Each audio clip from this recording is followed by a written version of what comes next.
This IED also contained a number of shrapnel parts, bolts, bits of metal, which would no doubt cause the greatest devastation. The individual concerned was sanctioned by Ukraine for his involvement with the Russian state. So this throws some interesting elements into the mix.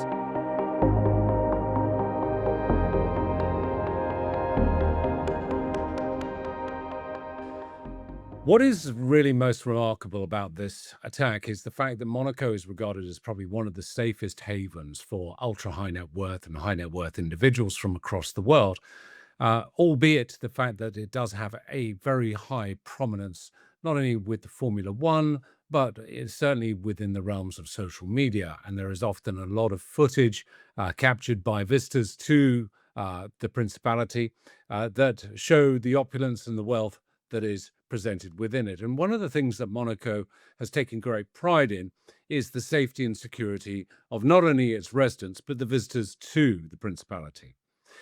What was concerning about this particular instance that took place yesterday was this was the first of its kind. And as a direct result, it sent Monaco into somewhat of a spin. But what's even more interesting is who the individual was that was targeted, but also in the fact that this individual managed to get to the location on foot from across the border in France and then return to France after he'd undertaken his attack. What we do know at the moment is quite limited. There haven't been any formal statements made by the Monaco Principality or police since obviously of the time of this recording.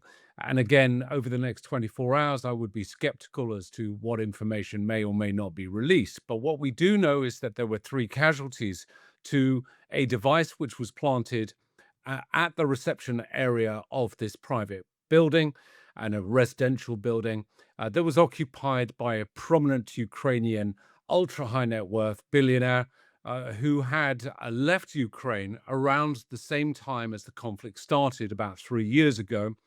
He was involved in a number of different industries, from farming and agriculture through to alcohol to a number of different other business elements. Now, he, his wife, and what is believed to have been his son, or could be a daughter, again, reports are very sketchy right now, were directly impacted by this device. And the device, as we understand it, was an improvised explosive device contained within a backpack.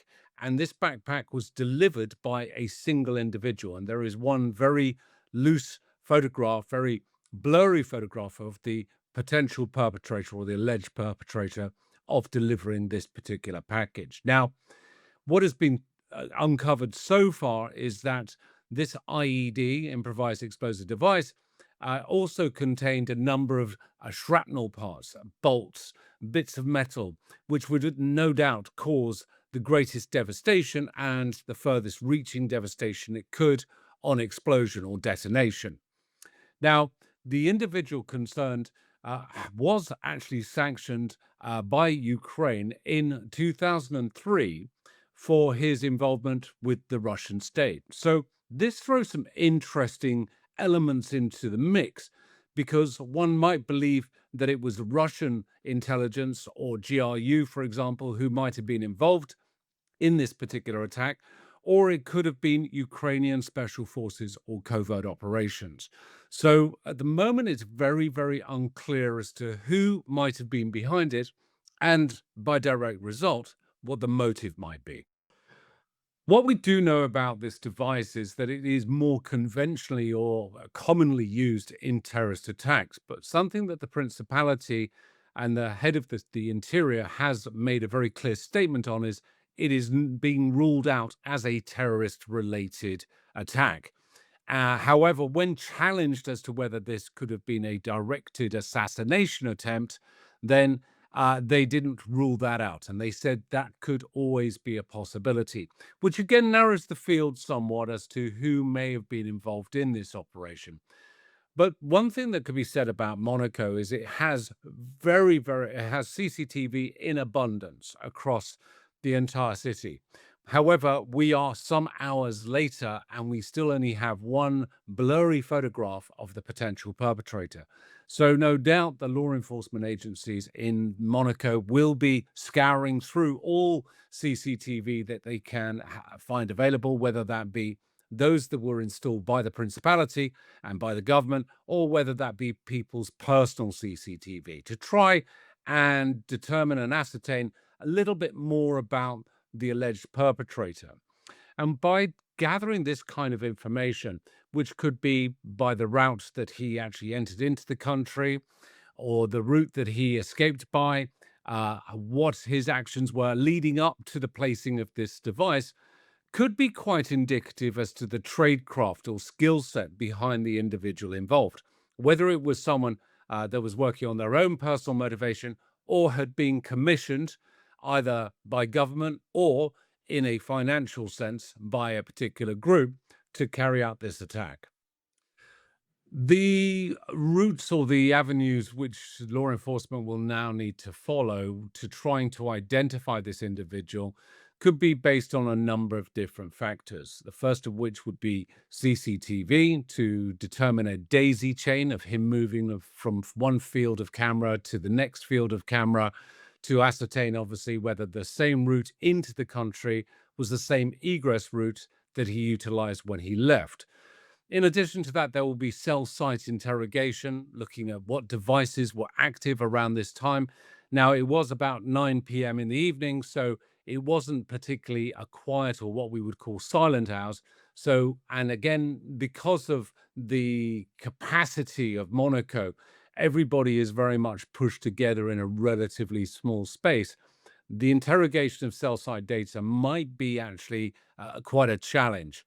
And then, very lastly, it's going to be looking at if anybody specifically claims the responsibility for this attack. Now, if it was government funded, we will not see any kind of declaration. This will be kept entirely covert and will have aimed to have achieved its aims for its own personal reasons rather than necessarily for a political agenda. And so, therefore, the authorities will be looking at branching their investigations also further into France, including that cell site locations, including obviously things like the CCTV camera that may have captured this individual, any vehicles that may have been left unattended or staged in a particular location. So, when this individual left Monaco, they were able to get in that vehicle and effect their escape. And again, there will then be ANPR camera interrogation to determine any particular vehicles. And that is, of course, where that is available. Whether the parties behind this assassination attempt were either Ukrainian or Russian, whoever was behind it will no doubt be trying to demonstrate that they can get to anybody potentially anywhere.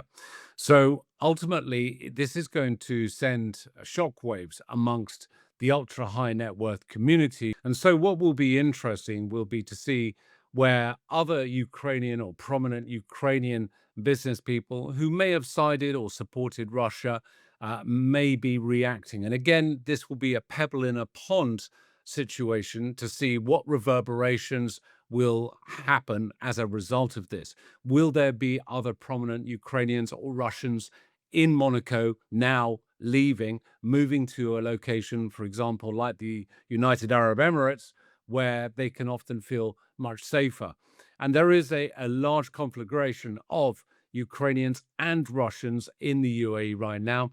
And half that reason is because of the security that is afforded to them by the Emirates. Well, certainly something that will be happening right now in the wake of this incident, and particularly because of the prominence of this individual, will be all the various European intelligence agencies, including our own, and that's MI6, who will also confer with their domestic partners, MI5, to see what intelligence they may have been aware of or could have been aware of preceding this particular attack, and whether this individual, the target, this billionaire Ukrainian, was in fact a prospective target. Now, one of the things that says to me that he didn't believe that he was necessarily at risk was the fact that there doesn't seem to have been a very visible security presence other than the security afforded to the building by CCTV, perhaps, and intrusion and detection alarms. Now, beyond that, MI6 and MI5, as will all the other respective intelligence agencies across Europe, will be looking at residents within their own countries, their own Ukrainian and Russian communities.